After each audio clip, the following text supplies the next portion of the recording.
Welcome back to Andersen Acres. It is pouring rain today. It has been a bit of a wet and dreary spring. So because it's pouring and I don't want to get wet, I thought we would talk about another rabbit breed. Today I would like to talk about the American Chinchilla. Now to clarify, there are three recognized chinchilla type breeds. There's the standard chinchilla, the American chinchilla, and the giant chinchilla. So this is kind of like the middle brother of the chinchilla breeds. They're a medium-sized rabbit that's between 9 and 12 pounds, with the females being heavier than the males, as is common in most rabbit breeds. They are a stocky, hardy breed with a commercial type body. They kind of have a medium length in their body, and they have this slight curve that gives them a nice rounded appearance, but they are a little bit long in the body, so they're not like a little ball of fluff like a Holland Lop. They are a little bit longer than that. They have upright, straight ears, nice, long, soft to the touch.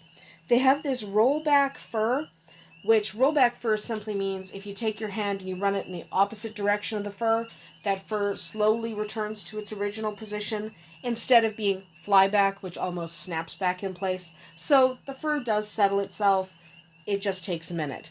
They don't have very many grooming needs. They're pretty good at looking after themselves. There is only one acceptable color, and it's that chinchilla color.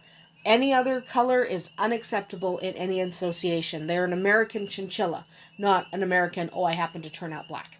So they are absolutely always this chinchilla color.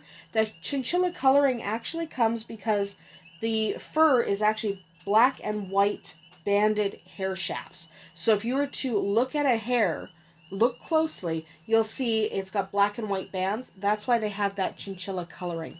And they should all have that specific chinchilla coloring. Some are more defined than others, so you'll have higher quality chinchilla colorings, but they should all have it. If your chinchilla does not have that chinchilla coloring and they're instead black or brown or whatever, then they're not a purebred chinchilla. You might want to check with who you bought them from, because they should not be throwing those colors. Chinchillas, especially American chinchillas, throw that chinchilla coloring without exception. So that's the only color you will find them in. They are traditionally used for meat and fur, and they're really good in shows because they're not super common. The standard chinchilla is more common, but the American chinchilla is not very common. So they tend to do well in shows because there's a little bit less competition. They do make decent pets because they are a nice rabbit. They have a decent disposition.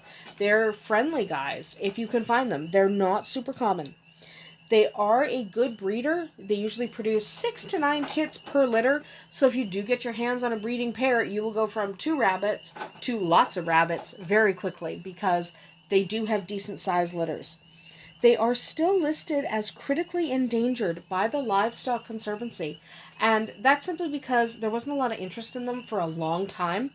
They are kind of gaining popularity now as people who are interested in conserving rabbit breeds realize that they are critically endangered and decide to focus some of their efforts on the American chinchilla. So hopefully over the next 5 to 10 years, they will make a bit of a comeback and will be around a little bit more. They are an older breed introduced to the United States, bred in the United States, popping up around 1919, somewhere in that area. They've been around for more than 100 years now, and it would be a shame to lose them. So if you do have yourself a breeding pair, you might want to make sure you're breeding quality kits and that you are connecting with other breeders so that you can have some diversity in your bloodlines and help keep this really magnificent breed alive. That's about it for us here today at Andersen Acres. We'll see you tomorrow.